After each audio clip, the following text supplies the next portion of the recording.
200 என்ன வாங்கியிருக்கிறேன்னு சொல்லு கொடுத்துடலாம். 20,000 வாங்கினீங்க. குடும்பஸ்தன் படத்தை பத்தி பார்த்தோம் அப்படின்னா பேருக்கு ஏற்ற மாதிரி குடும்ப பொறுப்புகளை சுமக்கிற ஹீரோவோட கதை தாங்க. ஹீரோவுக்கு லவ் மேரேஜ் நடக்குது, இன்டர்காஸ்ட் மேரேஜ். அதனால ஏற்படுற பிரச்சனைகள், அப்புறம் ஹீரோ வீட்டுல ஏத்துக்கிறாங்க. அதுக்கப்புறம் இவருக்கு வீடு, குடும்பம், கடன் அப்படின்னு நிறைய கமிட்மெண்ட்ஸ் கூடி போகுது. பாலச்சந்தர் படத்துல வர சுஹாசினி மாதிரி எல்லா பொறுப்புகளையும் ஏத்துக்கிறாரு. பத்தாக்குறைக்கு வேலையும் போயிருது. 1 ரூபா கூட இல்லாத ஹீரோ எப்படி சமாளிச்சு வராரு அப்படின்றதான் இந்த படத்தோட கதை. படத்தோட பிளஸை பத்தி பார்த்தோம் அப்படின்னா இந்த கதையே ஹீரோக்கு கஷ்டங்கள் நிறைஞ்சதுதான். ஆனாலும் அந்த அவ்வளவு ஜாலியா கலகலப்பா கொடுத்திருக்காரு டைரக்டர் நக்லைட்ஸ் ராஜேஸ்வர். அதுக்கப்புறம் கேரக்டர்ஸ், ஹீரோ மணிகண்டன் ஒரு பக்கம் தாங்கி பிடிக்கிறாருன்னா மத்த கேரக்டர்ஸ், ஹீரோவோட அப்பா வர சுந்தரராஜன், அவங்க அம்மா ஹீரோயின், ஹீரோவோட அக்கா ஹஸ்பண்டா வரக்கூடிய குரு சோமசுந்தரம் நெகட்டிவ் ஷேட் தான், இருந்தாலும் பெரிய இம்பாக்ட் கிரியேட் பண்றாரு.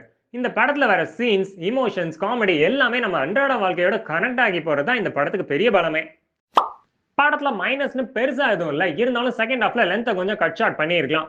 அப்புறம் படத்தோட மியூசிக், பிஜிஎம் பாட்டுலாம் நல்லா தான் இருக்கு. இருந்தாலும் கிரவுட் புல்லிங் பண்ற மாதிரி ஒரு பாட்டு சென்சேஷனல் அமைஞ்சிருந்துச்சுன்னா அட்டென்ஷன் இன்னும் கிரியேட் ஆயிருக்கும்.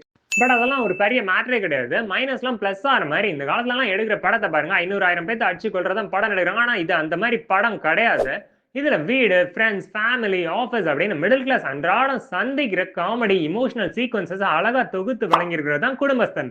அப்புறம் என்ன, ஜாலியா போய் படத்தை பாருங்க. இதே மாதிரி இன்னொரு சூப்பர் வீடியோல சந்திப்போம். பாய்.